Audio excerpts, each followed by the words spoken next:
You're listening to the ESO Network, your station for all things geek.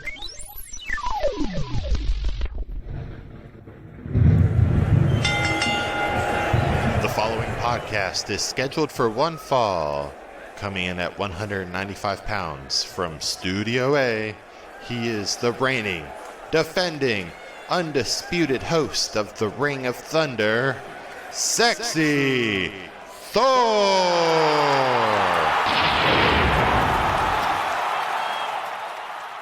Hello, Thunderverse.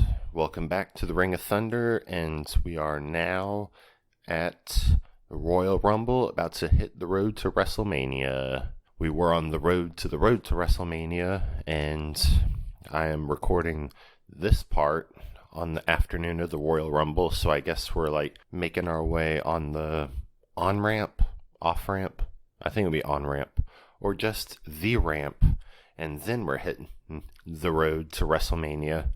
But first, just to give you a little update on some stuff. A couple nights ago, Dan and I finally got to sit down and have an interview. Well, maybe like 5 to 10 minutes was an interview. Most of it was just general wrestling conversation with Amanda Bones and Ashley of the How to Talk to Your Friend About Wrestling podcast that I've told you about over the span of a couple episodes now. So check that out. It won't be on this upcoming Thunder Talk episode, which will be coming soon, but it'll be on the next one like a couple weeks later. And then hopefully, I'm sure we won't hear the last of them in the Thunderverse, because we all did get along very well as was expected and had a lot of fun doing this interview. Can't wait to do it again. And now on to business of the build-up to the Rumble. First, I just gotta go over this one because very, very, very excited. But we got a video package promo from none other than Edge. We hadn't heard from him until like in the Raw right after, or maybe the Raw like a week later after Backlash, after news came out that he had torn his triceps in the greatest wrestling match ever with Randy Orton. And he seemed to be moving past Randy Orton because he was all talking about just winning the Rumble and getting back the title he never lost. To which I was thinking, which title would he go after exactly? Because the title that he never lost was the World Heavyweight Championship. And that got unified with the WWE Championship like 3 years later. And then that's what created the Universal Championship like a couple years after that. So I'd be curious as to which one he'd be going after. I mean, Edge versus Drew McIntyre, Edge versus Goldberg, Edge versus Roman Reigns. I mean, sure. Give me all of that. And I'm also wondering like where he is on the face heel spectrum, because on that last promo after Backlash, before he went away for a while, he did say that, Randy awoken something dark in him, and when he comes back he's going to be the rated R superstar again.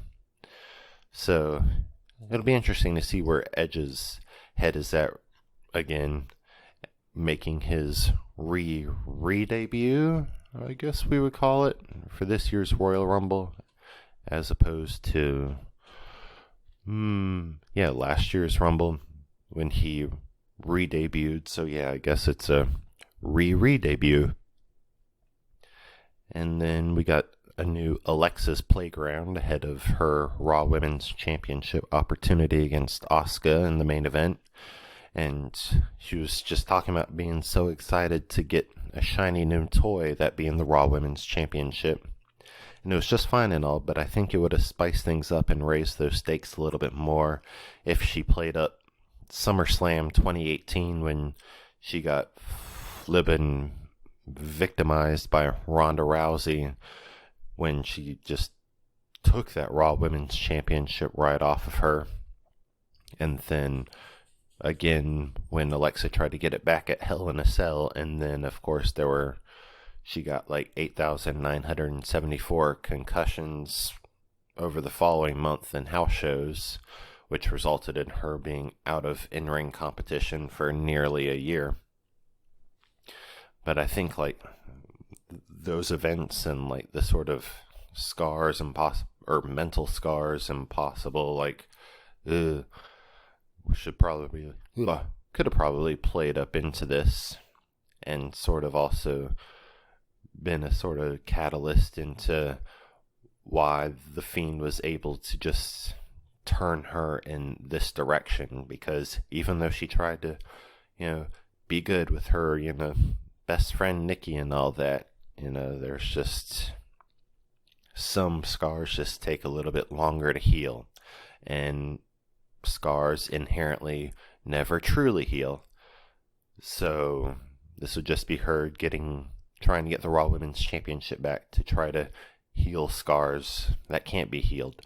Whew, I am getting deep and psychological in this, and I'm sure probably the three of you that understood the last minute of that rambling might agree. But yeah, I mean, Bray pretty much did it the whole summer in his feud with Braun Strowman, because he wanted to get back the Universal Championship after being, again, victimized by Goldberg in the same way Rousey victimized Alexa back when. And then he got his Universal Championship back for like a week until Roman Reigns took it from him. And then we just sort of dropped that Fiend Roman storyline. But, we'll see down the line. Hopefully plenty of opportunity. But speaking of opportunity, the main event was Alexa Bliss versus Asuka for the Raw Women's Championship, which is just as much a main event in 2021 as it would have been in 2017. And at one point, Alexa came out as her little Firefly Funhouse happy-go-lucky self.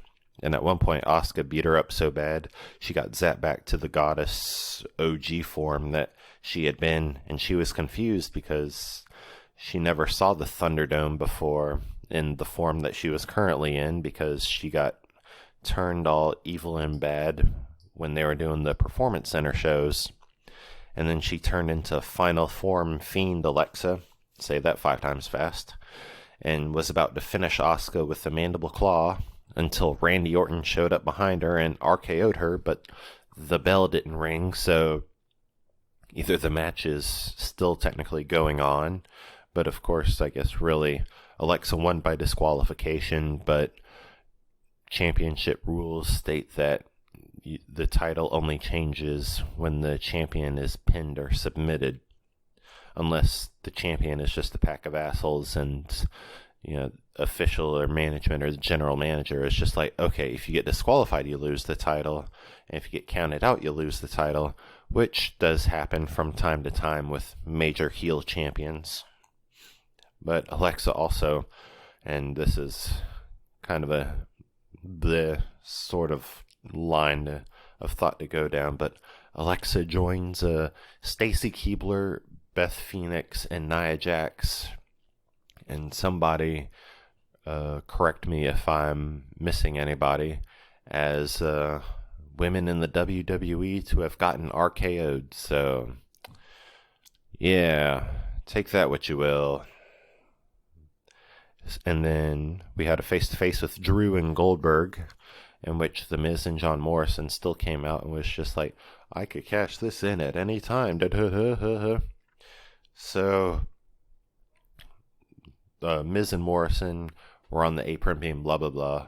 Drew and Goldberg were in the ring. They pulled Miz and Morrison in the ring, and then Goldberg speared Miz, and then Drew claymored Morrison, and then they were just like, yeah, we're going to do this.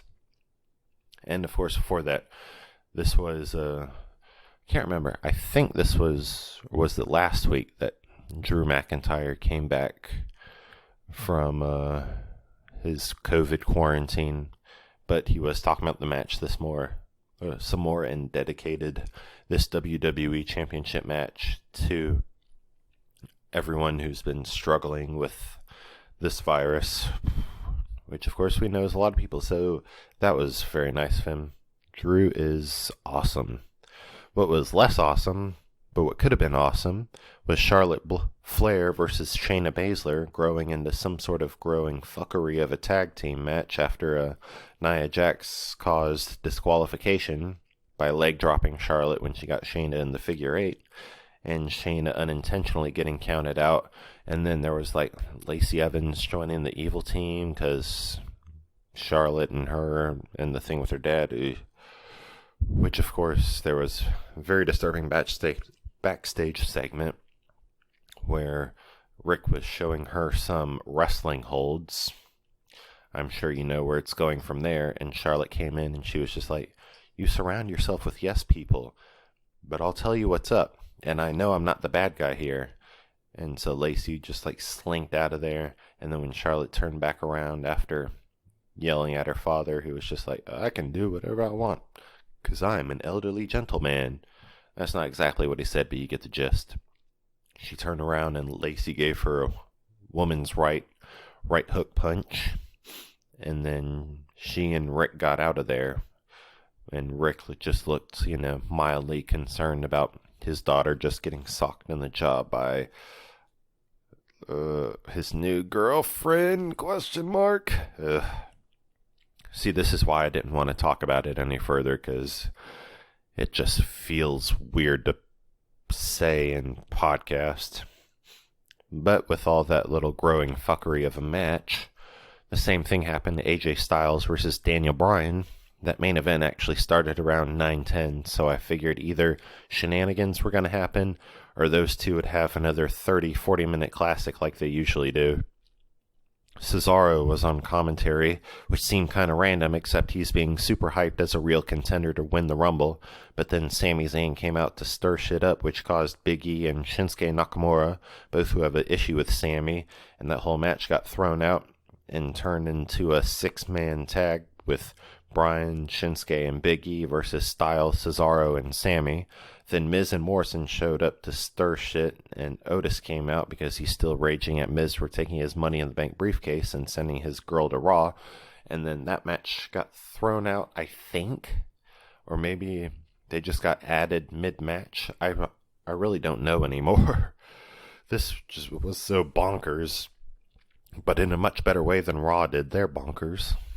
So it was 5-on-4 in favor of the bad guys. Then out of nowhere, Sheamus comes out for the good guys, just steps on the apron and legally gets tagged in. The ref allowed it, even though he just got there and wasn't even part of the original plan. This was just too funny.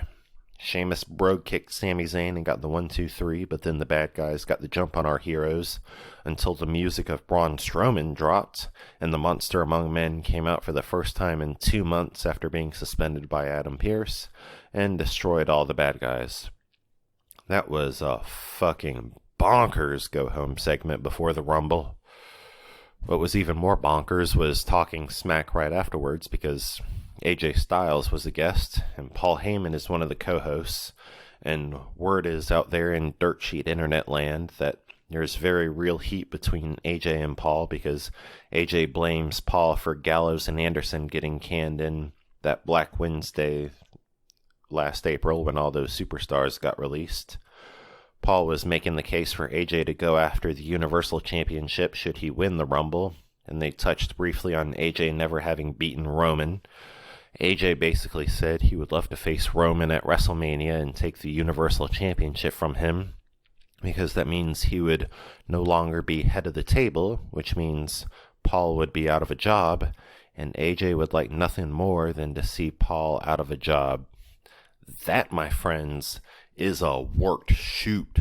I mean, damn. In lighter news, Bianca Belair finally defeated Bayley and looks to be even more the favorite to win the Rumble, so we shall see. And coming up, I believe next week on AEW's Beach Break, sounds about right, will be a number 1 contender battle royal for the AEW World Tag Team Championship. Even the Young Bucks will be participating, and they said if they win, they will pick their opponent, and they were strongly implying, pretty much saying they will pick the Good Brothers as their opponents. Meanwhile, Private Party have their eyes set on winning this Battle Royal and trying to become Impact and AEW Tag Team Champions by the spring. And going back to WWE, the results this week for the Dusty Tag Team Classic, MSK, the former Dez and Wentz, defeated Killian Dane and Drake Maverick. The grizzled young veterans defeated Leon Ruff and Kushida thanks to shenanigans from Johnny Gargano and Austin Theory, with Dexter Lumis looking on. And on the women's Dusty Classic, Dakota Kai and Raquel Gonzalez defeated Aaliyah and Jessie Kamea, and Shotzi Blackheart and Ember Moon defeated Marina Shafir and Zoe Stark on 205 Live. And speaking of MSK, their former Rascals mate Trey Miguel has come back to Impact, and he was revealed as a surprise in the main event 6-man tag. Was it 6-man or was it 8-man? I can't keep track of all these tag team matches anymore, man. But he joined Rich Swann, William Mack, and I think Tommy Dreamer. So I guess it was an 8-man tag. But yeah, it's very nice seeing Trey Miguel again. I was wondering what his ultimate fate was when MSK re-debuted. Or they debuted on NXT. But they re-debuted to us multiple promotion wrestling fans. I mean, I'm not trying to sound all snooty here. I'm just trying to say the right words here, man. And looking on to the future, after getting attacked from all sides, Io Shirai will face both Toni Storm and Mercedes Martinez in a triple threat for the NXT Women's Championship. And on Saturday, WWE Backstage made one of their few occasional returns. I guess until at least the contract with Fox runs out? ? I don't know. But Renee Young was replaced by someone named Renee Paquette. I was very confused about this. Of course, I'm just kidding. Renee Paquette is her real name. And she and her child in the womb showed back up to TV with Booker T and Paige. And they were just, talking about Royal Rumble stuff. And then they showed us an exclusive match, which I guess was the dark match from SmackDown. And it was Natalya defeating Tamina to become number 30 in the Women's Royal Rumble match. And Randy Orton and Edge revealed as number 1 and 2 in the Men's Royal Rumble match. And I guess that's as close to a blow-off match between the two that we're gonna get, I guess. But yeah, it was very nice to see Renee and Booker and Paige all together again. And they were, actually together on set, the last month or so before Backstage went off the air. Was that last summer, I guess? But yeah, they were doing the show all virtually from their homes on Zoom, like of course everybody does. But fortunately, the way we've advanced and made our way through this pandemic made it possible for them to safely come back together on set. So that was very nice to see. It's always nice to see something come back that was taken away by 2020 and this pandemic. Ooh, boy, this is going to be a fun WrestleMania. Yeah, even if I'm not even going to be there amongst the live crowds, it's going to be just so fun to see live crowds again. Even though, honestly, I was actually one of the very few that didn't mind the empty arena shows because, I could just really concentrate on the wrestling, because sometimes there are signs and stuff in the audience that are just distracting to me. That's just very easily distractible most times. So, but I think it was just me and Daniel Bryan that actually enjoyed. No, it was probably me and Daniel Bryan and Shayna Baszler that just enjoyed the whole Performance Center quiet wrestling time. But it'll be nice to see it all return to normal. And that means just getting a step closer to actually getting to go to these events myself. So, yeah. And before we close out this Royal Rumble pre-show that you'll be listening to after the Rumble actually already happened, I'll just go over my personal favorite Royal Rumble moments.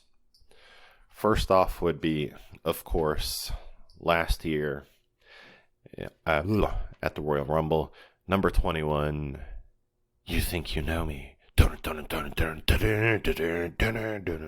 Yeah, of course, it was Edge coming back. I mean, how could I not? And then the 2019 Royal Rumble was after Becky Lynch, though of course when I say Becky on here, I'm sure you already know who I'm talking about. After Becky lost, trying to get the SmackDown Women's Championship back from Asuka, then, Lana would come in at number 30, Nia Jax would injure her, and then Becky would storm back out, and she would pretty much yell at Fit Finlay until he let her go in Lana's place, and then you could just see the look on all her former foes, like Charlotte Flair, who she had just been feuding with over the SmackDown Women's Championship the entirety of the previous fall. And then there was Nia Jax, who was the one who busted her face open leading up to Survivor Series. So we didn't get Becky versus Ronda at Survivor Series, which is very disappointing for me. But of course, my patience was very much paid off, because eventually, blah, blah, blah, Becky won that Rumble. And of course, that all led to the main event of WrestleMania 35. Ooh! Even in a Rumble episode, I just snuck a WrestleMania 35 thing in. Eventually, I'm going to stop, but I don't know. Maybe it's like actually doing these solo podcasts every single week since October 2018, and I just can't allow myself to stop. And of course, this one wouldn't be on a whole lot of people's lists, but also Seth Rollins also winning the Rumble that very same year, that very same night. We were all clamoring to see him win the Universal Championship off of Brock Lesnar at WrestleMania 35. This punched his ticket. Plus also Seth Rollins was already one of my guys. So to see, my favorite people, or two of my favorite people, win their Rumbles on the same night was very awesome to see. And then, of course, there's Drew McIntyre winning the Rumble in 2020. I'm going to admit, this is where I jumped on the Drew bandwagon along with everyone else. I'm perfectly fine to admit when I jump on a bandwagon. If you assume I jump on a bandwagon, and I said I didn't jump on a bandwagon, I didn't jump on a bandwagon. But anyway, before I doth protest too much, yeah, because beforehand, there was Drew McIntyre pretty much feuding with all the members of the Shield, like early 2019, which of course led to him being Roman's first singles match back at Mania 35. And then of course there was Drew teaming up with Shane McMahon versus Roman and The Undertaker at that Extreme Rules, and where Dan and I were at when we were recording at Bleep and Bleepers. But yeah, it was just like, Drew was fine. I didn't hate Drew, but it was just like, okay. Of course I did hate Drew a little bit when I was at that Raw the previous month, when he was like on his way out of his heel persona. But that was only because he was facing Matt Hardy, and my god damn it was more for the fact that once again Matt Hardy's being treated like a jobber, and especially in the Carolinas where he's from. I was just like, yeah. I think just then I just took my frustrations about their mistreatments of Matt Hardy and just took it out on Drew that night. But that's fine, he's a big boy, he can take it, and I'm over it. Because Matt Hardy is doing fucking amazing things right now somewhere else, and Drew McIntyre is doing amazing things here in WWE. But yeah, he came in, claymored Brock off the top rope after Ricochet, smashed Brock Lesnar in the balls, which, when I say kick butts not nuts, Ricochet is also an exception, the other exception being Roman Reigns. And then, yeah, because Brock was making that Rumble really miserable because he just kept eliminating everyone. And even when there was a mini Avengers Assemble moment between Kofi Kingston and Rey Mysterio and all the people that Brock had been feuding with for the past half year, and they all ended up getting eliminated, and then Drew just saved us from any more torture on that. Yeah, of course. You know, I didn't hop on the bandwagon. The bandwagon had some sort of tractor beam and just got me in. And then just seeing it more and more and see how Drew has just thrived, really taking the company on his shoulders during this very difficult time. You know, my love and respect for him just kept growing more and more and more and more. And it all started here. And then the next favorite moment was a moment that I didn't get to witness personally, because this was like 2.5 years before I became a fan. But it was AJ Styles making his WWE debut in 2016. And of course, this was him going against Roman Reigns, because Roman entered at number 1, I believe, because Triple H made him defend his WWE Championship at that Rumble. And AJ made his debut at number 3. So it's just like to see two of my people going at it at their... It was very nice. And then, of course, there was, you know, throughout that first half of that year at least, Roman and AJ would face off at, like, I want to say Money in the Bank and Backlash? No, it was Extreme Rules and either Backlash or Money in the Bank, I think. I don't know. Timelines, man. But yeah, that was what I was talking about with AJ never having defeated Roman. Even though, yeah. Anyway, it's just something that I definitely wish I had gotten to watch in 2016. Because, yeah, no matter how good a time I thought I had in 2016, actually getting to experience these in real time probably would have made it that much better. But, you know, the past is the past. And the final one of my favorite Rumble moments that I'm really just saying to spite the anti-Roman brigade. Roman Reigns 2015 Royal Rumble. Yes, I know maybe Daniel Bryan should have won, but just saying this to spite you. Seeing Roman and seeing The Rock and seeing a whole bunch of angry marks. I love it. I just do. And so those were my favorite Rumble moments, and that was pretty much the recap of what happened this week. So check out these fine commercials, and I will get back to you once the Rumble is over. Great things are coming on the Nerd Bliss podcast. We're changing up our presentation while keeping the candidness that you enjoy. We'll cover all your favorite shows and movies, with maybe a few surprises along the way. And you, yes you, will have opportunities to be on our show on a regular basis. That's right, we've got the Zoom Pro account, and we're going to use it. So be ready. Find us at nerdblisspodcast.com and esonetwork.com, and on all the socials at NerdBlissPod. Nerd Bliss. Listen up. My name is Mark McCray, and I'm the author of The Best Saturdays of Our Lives. I'm Dan Klink, co-host of the Best Saturdays of Our Lives podcast. The Best Saturdays of Our Lives features programming trends from the 1966 television season all the way through the last hurrah of the early digital age of the 1990s. On the show, if it's animated, we talk about it. Order your signed copy today at tbsool.com. And listen to the podcast at esonetwork.com and all podcast platforms. Hello. Have you ever wondered how much Jerry Siegel and Joe Shuster sold Superman's rights to DC for? Or which popular football star was the Sam Wilson the Falcons' physical appearance based on? You can find all that and more at the History of Comic Books podcast, a podcast dedicated to the creators, events, history, and the companies that made the great comic book medium. Hosted and created by your friendly neighborhood JT Wheatley. Please give it a listen at iTunes, Spreaker, Stitcher, and all our podcasting platforms. Thank you, and go ahead and enjoy yourself a good comic book.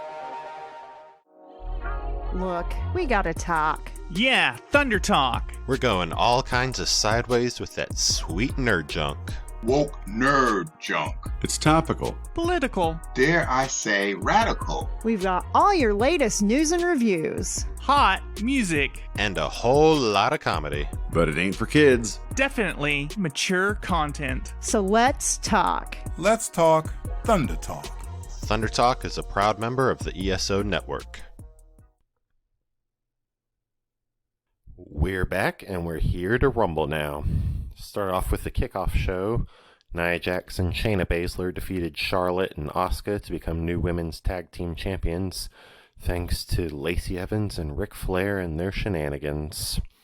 Then we started off with the WWE Championship with Drew McIntyre defeating Goldberg to retain, but ooh boy was I sweating and having all sorts of flashbacks to last year's Super Showdown. But you know, that's just one part of 2020 that's gotten corrected. Unfortunately, not at the Fiend's benefit, I guess. But hey, Drew is Drew. And then Sasha Banks defeated Carmella to retain the SmackDown Women's Championship, despite Reginald, who's apparently a sommelier, somebody who deals with wine, but, you know, or it's just a fancy word for this year's Otis, because he was catching Carmella all over the place, both here and in the Women's Royal Rumble match later. And then we got a performance of Bad Bunny and a song Booker T, with Booker T in like some sort of vest, looking all hard and badass like he is. I can dig that sucker. Then we got the Women's Royal Rumble. Number 1 was Bayley. Number 2 was Naomi. Number 3 was Bianca Belair. Number 4 was Billie Kay. Number 5 was Shotzi Blackheart. Number 6 was Shayna Baszler. And then Shotzi was eliminated by Shayna, which for those hardcore NXT fans, you'll remember that Shotzi eliminated Shayna in a number 1 contenders battle royal for the NXT Women's Championship right before Shayna got called up to the main roster. And that battle royal took place like either late December, I believe, late December 2019 or very early January. About sometime before Shayna bit Becky's neck like a vampire. Anyways, then we got Toni Storm at number 7. Number 8 is Jillian Hall, ? Number 9 is Ruby Riott. Number 10 is Victoria. Number 11 is Peyton Royce. So yeah, we got an Iconics reunion in the house. Hashtag just reformed the Iconics already. Hashtag and let them win the women's tag titles at WrestleMania again. Come on. 2019 is the anti-2020, so, you know, just go over there. Yeah. Anyways, moving on. Number 12 was Santana Garrett. Number 13 was Liv Morgan. Number 14 was Rhea Ripley. Number 15 was Charlotte Flair. Number 16 was Dana Brooke. Number 17 was Tori Wilson. Number 18 was Lacey Evans, with Ric Flair's music and robes and the Nature Boy himself. Number 19 was Mickie James. Number 20 was Nikki Cross. Number 21 was Alicia Fox. Then R-Truth got rolled up by Alicia Fox and became 24/7 champion. And then later R-Truth rolled Alicia Fox back up to win the 24/7 championship back from him. Number 22 was Mandy Rose. Number 23 was Dakota Kai. Number 24 was Carmella, with Reginald helping her until he got super kicked by Tamina, who came in at 25. Number 26 was Lana, back for the first time in a while. She almost met a table, but dodged that and ended up eliminating Nia Jax. So there's the payoff for some long-term storytelling there. All those 9 weeks being exasperated, having to come on this podcast and be like, and then Nia put Lana through a table again, has now paid off, I guess. I mean, I felt fairly satisfied. Number 27 was Alexa Bliss, and there's all sorts of problems with this because Nikki Cross was already eliminated by the time Alexa came out, so, you know, no building off on there. So WWE already dropped the ball on that, and then everybody started beating up on Alexa because they knew she was about to put put out some spooky stuff, and then the lights started going out, and she was about to fuck all of them up. And then Rhea Ripley said, hell no, and she said, fuck it, and she tossed Alexa over the top rope and eliminated her. So, fuck y'all for that booking. Number 28 was Ember Moon. Number 29 was Nia Jax. Number 30 was Natalya. The final three were Charlotte, Rhea Ripley, and Bianca Belair. Bianca and Rhea both eliminated Charlotte, which is great because Charlotte stepped all over them early last year with NXT TakeOver Portland and WrestleMania 36. And then Rhea and Bianca basically had a classic match within a match. Then Bianca eliminated Rhea and is the 2021 Women's Royal Rumble winner. Then Roman Reigns defeated Kevin Owens in a last man standing match for the Universal Championship despite Paul Heyman's actual incompetence with unlocking handcuffs. Then we got to the Men's Royal Rumble. Number 1 is Edge. Number 2 is Randy Orton. Number 3, Sami Zayn. Number 4, Mustafa Ali. Number 5 was Jeff Hardy. Number 6 was Dolph Ziggler. Number 7 was Shinsuke Nakamura.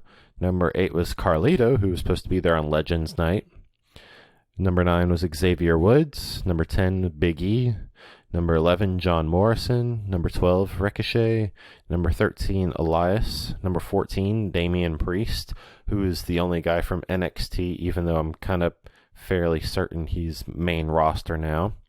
Number 15 is Miz. Number 16 is Riddle. Number 17 is Daniel Bryan. Number 18, his former Team Hell No tag partner Kane, so that was awesome. Number 19 was King Corbin. Number 20 was Otis. Number 21 was Dominic Mysterio. Number 22 was Bobby Lashley. 23 was Hurricane Helms, who, if you'll remember, has been recently seen on AEW in the Elite Deletion match, so that was very interesting.